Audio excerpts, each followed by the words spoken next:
যারা আল্লাহর রাস্তার ইসলামকে জিন্দা করার জন্য শহীদ হয়ে যাবে, ওয়ালা তাকুলু লিমান ইউকতালু ফি সাবিলিল্লাহি আমওয়াত, যারা আল্লাহর রাস্তার মধ্যে শহীদ হবে, বাল আহইয়া, তারা জীবন কবরের মধ্যে জিন্দা থাকবে। শুধু জিন্দা নয়, ওয়ালা তাহসাবান্নাল্লাযিনা কুতিলু ফি সাবিলিল্লাহ, তোমরা ধারণা করিও না, কারণ যারা আল্লাহর রাস্তার মধ্যে শহীদ হবে, বাল আহইয়া, তারা জীবন জিন্দা থাকবে। শুধু মাজার মোবারকে শুধু শহীদরা জিন্দা থাকবে না, ইনদা রাব্বিহিম ইউরজাকুন, টাইমলি তাদের কবরের মধ্যে, মাজারের মধ্যে আল্লাহর জান্নাত থেকে ফেরেশতারা খানা নিয়ে আসবে। আমার রাসূল পাক বলেছেন, দুনিয়াবাসীকে ইশারা দিলেন, ও দুনিয়ার মানুষ, উহুদের পাহাড়ের মধ্যে দয়াল নবী যেদিন উঠলেন সাহাবায়ে কেরামকে নিয়ে, সিদ্দিক আকবরকে নিয়ে, ফারুক আজমকে নিয়ে, মাওলা আলী শেরে উসমান জুন নূরাইনকে নিয়ে উহুদের পাহাড় যখন নাসা শুরু করে দিল, হযরত উমর রাদিয়াল্লাহু তাআলা আনহু প্যারা রাসূলকে বলতে লাগলেন, ইয়া রাসূলুল্লাহ, দেখতেছি নাচতেছে, মনে হয় ভূমিকম্প চলতেছে। আমার প্যারা রাসূলের নূরানি আসা মোবারক, লাঠি মোবারক দিয়ে উহুদের পাহাড়ে একটু ঠেক দিলেন। হে পাহাড়, আমার দয়াল নবী বলতেছে, তুমি নাড়াচাড়া করতেছো কেন? সঙ্গে সঙ্গে উহুদের পাহাড় থেকে জবাব আসতে লাগলো, ইয়া রাসূলুল্লাহ, তাযিবু হিন্দা যিকরিহি, আজকে আমি পাহাড় বড় ধন্য। আরবের জমিনে লক্ষ লক্ষ পাহাড় আছে, পাহাড়ে দয়াল নবীর কদম মোবারক পড়ে নাই। আজকে যে উহুদের পাহাড়ের মধ্যে প্যারা রাসূলের কদম মোবারক আছে, আজকে আমি পাহাড় খুশিতে নাচতেছি।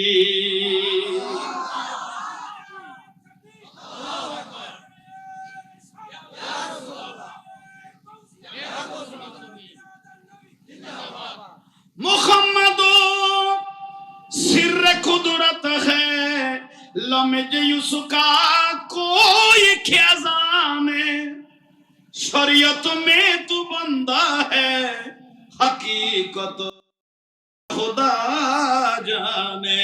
सला दुनिया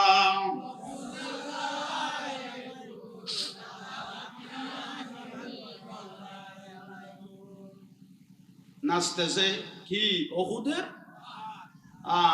সামনের মানুষ শুন বলতে ব্যাটারি ঠান্ডাওয়ালা, তোরা মাতিলেন বসে দিলে মমতাজের গান হলে তো যাবে ছোট ভর্তি, তোরা ট্রান্সফার দিবি আবার যদি সময়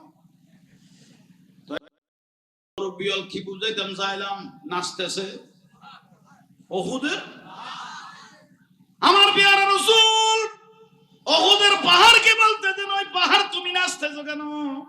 উহুদের পাহাড় বলে দিল, ইয়া রাসূলুল্লাহ, আরবের জমিনে লক্ষ লক্ষ পাহাড় আছে, প্রত্যেক পাহাড়ে দয়াল নবীর কদম মোবারক পড়ে নাই। আজকে আমি রাসূলকে পেয়ে, আপনি রাসূলকে পেয়ে আমি পাহাড় ধন্য, দামি হয়ে গেছি। দয়াল নবী যে পাহাড়ে গেলেন সেই পাহাড়ের নাম জবল নূর, জবল রহমত, ঠিক না? প্রত্যেক পাহাড়ের দলিল হয়ে গেল কত বড় দয়াল নবী। ওই পাহাড় তুমি নাচতেছো কেন? ফামা ইস্তাকবালাহু, ইয়া রাসূলুল্লাহ, আপনাকে পেয়ে ইস্তাকবাল জানাইতেছি, খুশিয়ে নাচতেছি। শুধু নাচতেছি না, দীর্ঘদিন আমি পাহাড় অপেক্ষা করতেছি, কোন একদিন দয়াল নবী আমার পাহাড়ে উঠবে কিনা। আজকে যে পেয়েছি, ওয়াহুয়া ইয়াকুলু আসসালামু আলাইকা ইয়া রাসূলুল্লাহ, সালাম দিচ্ছে পাহাড়ে, উহুদের পাহাড়। ওই খানার বংশধর, তোমরা যদি না পেয়ে থাকো, আমি এখানে বসা আছি, খুশ করে দেখো, না পাইলে একটু ভালোভাবে চোখ দিয়ে দেখাই দি। সালাম দিচ্ছে গাছে বাঁশে, প্রত্যেক কিছু দয়াল নবীকে শুধু সালাম দেয় নাই, ওয়াসাইলা খিদমাতিস সাজার, আঙ্গুল মোবারকে যে গাছকে ইশারা দিতেন, সঙ্গে সঙ্গে সেই গাছ দয়াল নবীর সামনে চলে আসতো। চিনেছে? গাছে বাসে দয়াল নবীকে চিনেছে, কিন্তু সিনার বেশ কম দুইটাই জ্ঞান না। গোমরা হুজুর গুলো চিনে নাই, সিনা তাঁত বাদা হুজুর চিনে নাই। রানিং এজিদ ভাইদেরকে বলতেছি, আপনাদের জন্মের মধ্যে যে এখনো সরাসরি বুঝতেছি, কারণ আপনাদের রঙিন চশমা, যেটা বলি সেটা বেদাত। আপনি এমনি জিজ্ঞেস করেন একটা গোমটা হুজুরকে, যদি বলি হুজুর একটু ফাতিহা দিতে পারবো, এটা বেদাত না? না হুজুর আমার বাবাটা মরে গেছে, আর তো ফিরে আসবে না, একটা গরু আছে একটু জবাই করে ফাতিহা দিয়ে ফারাফসি নিয়ে সেলি সোয়াব করে খেতে পারবো, পুরা বেদাত না। চালাই দিলি বাপটা চলে গেল, একটু সবাই আজকে জানাজাত একত্রিত হয়েছে, একটু দোয়া করতে পারবো, হবু কি বেগড়ে বালি, পুরা বেদাত না। ওর হুজুর ইয়ানো বেদাত তুইয়ানো বেদাত। এত বড় দয়াল নবী যে আমরা পেয়েছি, একটু মিলাদুন নবী করতে পারবো, উমাই বেগড়ে বালি, ইবে আরো বেদাত না। ওর এই সমস্যাকে বেলাই দিলে রে হুজুর, আজকে এত বড় দয়াল নবী পেয়েছি, আজীবন উম্মত উম্মত বলে কেঁদেছেন, আমরা গরু জবাই করে আজকে বড় করে মিলাদুন নবী পড়ব, কোরআন হবে, ইবে তো আরো সম্পূর্ণ বেদাত।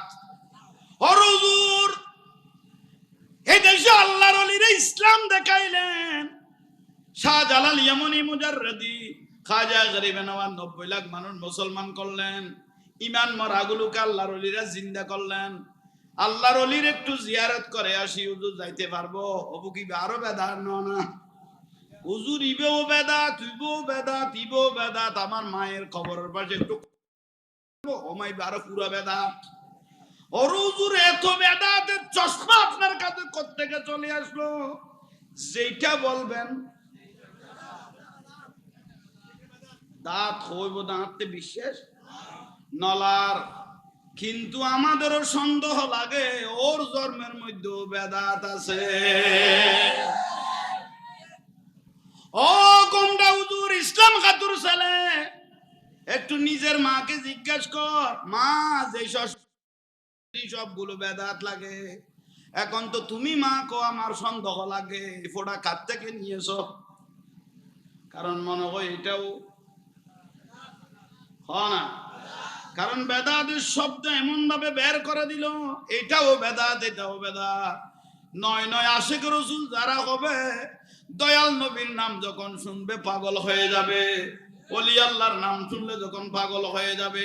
আজকে আওলাদুর রাসূল সৈয়দ মুহাম্মদ তৈয়ব শাহ রহমাতুল্লাহ আলাইহি আমাদেরকে দিয়ে গেলেন এই গৌসিয়া কমিটি, যার কেউ নাই। এই টাইমের মধ্যে গৌসিয়া কমিটির নিয়ামত আমরা দুনিয়ার জমিনে দেখতেছি।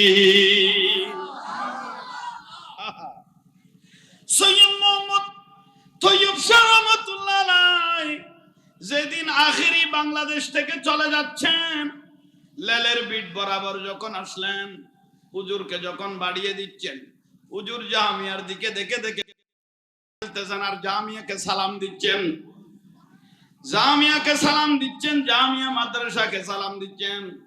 আল্লামা শেরে মিল্লাত উবাইদুল হক নবী রহমাতুল্লাহ আলাইহি হুজুর কিবলাকে জিজ্ঞেস করতে লাগলো, হুজুর আপ তো রোতা হ্যায় জামিয়া কো দেখলে, আপনি তো জামিয়াকে দেখে দেখে খানতেছেন আর সালাম দিতেছেন, কিছু বুঝতেছি না। হুজুর কিবলা সৈয়দ মুহাম্মদ তৈয়ব শাহ রহমাতুল্লাহ বলতেছেন, ये जामिया जिंदा है, मैं ये जामिया में प्यारा बरंडा में प्यारा रसूल कदम लगा कर चलता है।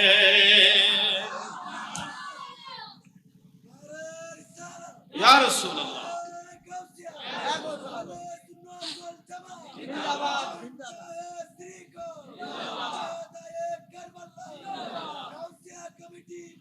जिंदाबाद। আমাদের মাদ্রাসাগুলো জিন্দা, মাদ্রাসার জিম্মাদারি দয়াল নবী নিয়েছেন। এই মাদ্রাসাগুলো মরবে না, এই মাদ্রাসাগুলো আজীবন জিন্দা থাকবে। আসেন ভাই, এরা মুরব্বীরা কি বলতে চাইলাম, উহুদের পাহাড় নাচান না, একটু জোরে বলেন। দয়াল নবীকে খুশিতে পেয়ে নাচতে লাগলো। ফামা ইস্তাকবালাহু, ইস্তাকবাল জানাইতে লাগলো। ওয়া হুয়া ইয়াকুলু আসসালামু আলাইকা ইয়া রাসূলুল্লাহ। দয়াল নবীকে কি দিলেন? একটু জোরে বলেন। সালাম দিলেন, পাহাড়ে সালাম দিলেন। আমার রাসূল পাক উহুদের পাহাড়কে বলতে যান, ও উহুদের পাহাড়, তুমি আমি নবীকে পেয়ে যেভাবে খুশি হয়ে গেলে, আজকে তোমাকে আর একটা খুশির সংবাদ আমি রাসূল শোনাচ্ছি। উহুদের পাহাড়কে বলতেছেন, আমি তোমাকে আর একটা খুশির সংবাদ শোনাচ্ছি। পাহাড় দয়াল নবীর চেহারা মুবারক দিকে তাকায় আবার বলে, আমাকে সুসংবাদ শোনাচ্ছেন, এটা কি? আয় উহুদের পাহাড়, তুমি আমি রাসূলকে পেয়ে খুশি হয়ে গেলে, তোমাকে আর একটা খুশির সংবাদ শোনাচ্ছি। সেটা হলো আমার পাশে দুইজন শহীদ আছে, একজন সিদ্দিক আছে। এখনো শহীদ হয় নাই, ঠিক না? আমার রাসূল গায়েবের কথা বলে দিচ্ছেন কাকে? উহুদের। আমার পাশে দুইজন শহীদ আছে, একজন সিদ্দিক আছে। সঙ্গে সঙ্গে ওমর ইবনে আল খাত্তাব রাদিয়াল্লাহু তাআলা আনহু দয়াল নবীকে প্রশ্ন করলেন উহুদের পাহাড়ে, ইয়া রাসূলুল্লাহ, শহীদ কাকে বলে দিলেন, সিদ্দিক কাকে বলে দিলেন? আমার রাসূল বলতেছেন, আয় ওমর তুমি শহীদ, আয় উসমান যুন্নুরাইন তুমি শহীদ, আর আবু বকর উনি হলেন সিদ্দিক। এই কথা উহুদের পাহাড়ে আমার রাসূল পাককে সঙ্গে সঙ্গে সিদ্দিক আকবর রাদিয়াল্লাহু প্রশ্ন করলেন, ইয়া রাসূলুল্লাহ, শহীদের মর্যাদা কি আর সিদ্দিকের মর্যাদা কি? আপনি তো বলে দিলেন এগুলো শহীদ, আমি সিদ্দিক, তো সিদ্দিকের মর্যাদা কি, শহীদের মর্যাদা কি? আমার রাসূল বলে, আর একটা প্রশ্নের মধ্যে চলে আসলে, শুনো আমার সাহাবীরা, যারা আল্লাহর রাস্তার ইসলামকে জিন্দা করার জন্য শহীদ হয়ে যাবে, ওয়ালা তাকুলু লিমান ইউকতালু ফি সাবিলিল্লাহি আমওয়াত, যারা আল্লাহর রাস্তার মধ্যে শহীদ হবে, বাল আহইয়া, তারা জীবন কবরের মধ্যে জিন্দা থাকবে। শুধু জিন্দা নয়, ওয়ালা তাহসাবান্নাল্লাযিনা কুতিলু ফি সাবিলিল্লাহ, তোমরা ধারণা করিও না, কারণ যারা আল্লাহর রাস্তার মধ্যে শহীদ হবে, বাল আহইয়া, তারা জীবন জিন্দা থাকবে। শুধু মাজার মোবারকে শুধু শহীদরা জিন্দা থাকবে না, ইনদা রাব্বিহিম ইউরজাকুন, টাইমলি তাদের কবরের মধ্যে, মাজারের মধ্যে আল্লাহর জান্নাত থেকে ফেরেশতারা খানা নিয়ে আসবে। শুধু তাই নয়, যারা আল্লাহর রাস্তায় শহীদ হয়ে যাবে ইসলামের জন্য, লাকিয়া রাব্বাহু, আল্লাহ শহীদদের সাথে কথা বলবেন। কিভাবে কিভাবে কথা বলবেন? ওদের একটা পর্দা থাকবে, এই পর্দার ভিতর শহীদ থাকবে, এই পর্দার বাইরে আল্লাহ থাকবে। লাকিয়া রাব্বাহু, শহীদদের সাথে কবরে দেওয়ার সঙ্গে সঙ্গে আল্লাহ ডাইরেক্ট শহীদদের সাথে কথা বলবেন। এটা হলো শহীদের মর্যাদা। কেউ যদি শহীদ হয়, আলে বাইত আলে রাসূল যদি ইসলামের জন্য শহীদ হয়, তাদের কোনো পর্দা থাকবে না। লাকিয়া রাব্বাহু, সরাসরি আল্লাহকে দেখে দেখে কথাবার্তা বলা শুরু করবে। এটা হলো শহীদের মর্যাদা। এই কথা যখন বলে দেন, সিদ্দিক আকবর রাদিয়াল্লাহু তাআলা আনহু বলতেছেন, ইয়া রাসূলুল্লাহ, গুরু তো শহীদের মর্যাদা বললেন, ডাইরেক্ট আল্লাহর সাথে কথাবার্তা শহীদ হবার সঙ্গে সঙ্গে। এখন সিদ্দিকের মর্যাদা কি? আমার দয়াল নবী বলেন, আল্লাহ কোরআন শরীফে বলে দেন, ওয়াল্লাযী জা বিসসিদকি ওয়া সাদ্দাকা বিহি উলাইকা হুমুল মুত্তাকিন, যারা সত্যের উপর আছে, সত্যের উপর অটল থাকবে, সত্যের উপর দুনিয়া থেকে যেতে পারবে, তারাই হলো মুত্তাকি, তাদের জন্য বেমেসা জান্নাত অপেক্ষা করতে থাকবে। সিদ্দিক আকবর রাদিয়াল্লাহু তাআলা আনহু বলে দিতে লাগলেন, ইয়া রাসূলুল্লাহ, সিদ্দিক পেয়েছি আলহামদুলিল্লাহ, কিন্তু আমিও শহীদ হব। শহীদ হওয়ার সঙ্গে সঙ্গে মাজার মোবারকে গিয়ে আমি আল্লাহর সাথে দেখা করব। শহীদ হওয়ার জন্য সিদ্দিক আকবর রাদিয়াল্লাহু তাআলা আনহু পাগল হয়ে গেল। ইয়া রাসূলুল্লাহ, আমিও শহীদ হব, আমিও শহীদ হব। ওনারা দুজনকে যখন শহীদ বলেছেন, আমাকেও শহীদ বলেন।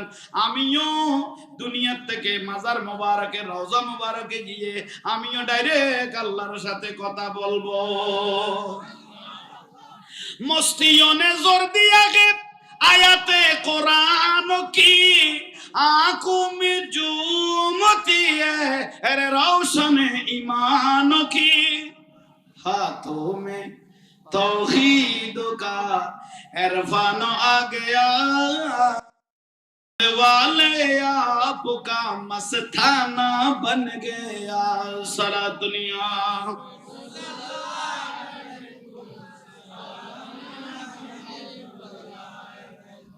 सारा दुनिया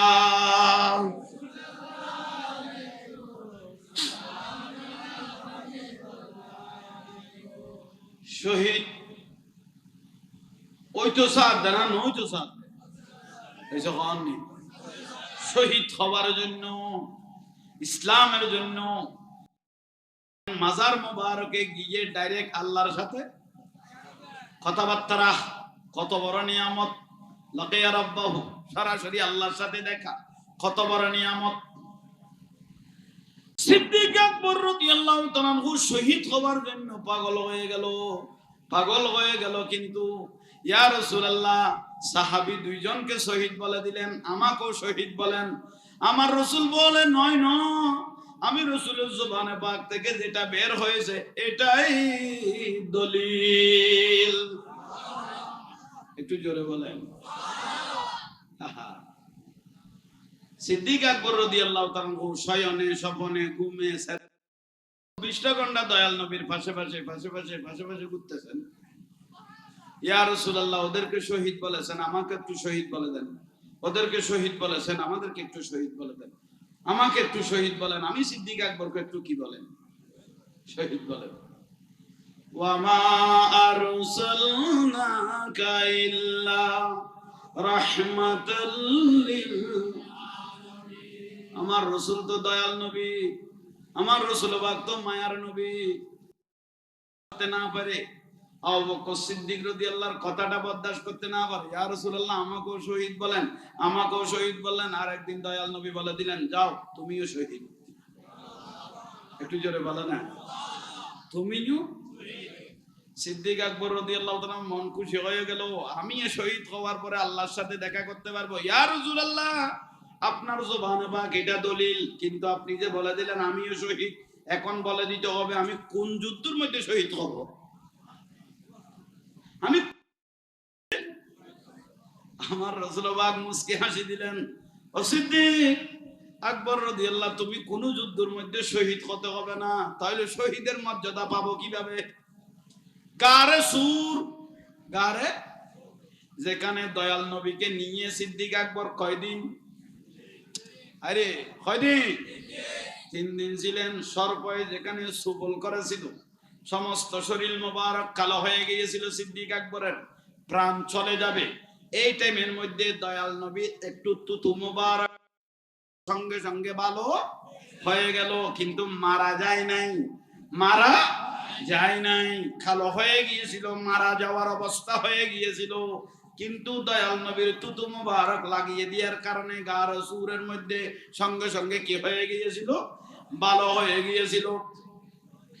আমার রাসূল বলে, সিদ্দিক আকবর রাদিয়াল্লাহু তাআলা, তুমি যেদিন দুনিয়া থেকে তাশরীফ নিবে, মালাকুল মউত যখন যেদিন চলে আসবে, সাকারাতের টাইমের মধ্যে ওই সর্বের বিষটা একটু আমি রাসূল তোমাকে তুলে দেব। যে গার সুরের মধ্যে তোমাকে সর্পে দংশন করেছিল, সবল মেরেছিল, এই বিষটা আমি সাকারাতের টাইমে তোমাকে একটু তুলে দেব। কারণ এই বিষের কারণে আজরাইল টাচ করে তোমার জানটা নিয়ে যাবে। কারণ সর্পে মারা গেলে, সর্পর সবলের কারণে যে ব্যক্তি মারা যাবে, ও শহীদের মর্যাদা লাভ করবে। শহীদ হওয়ার জন্য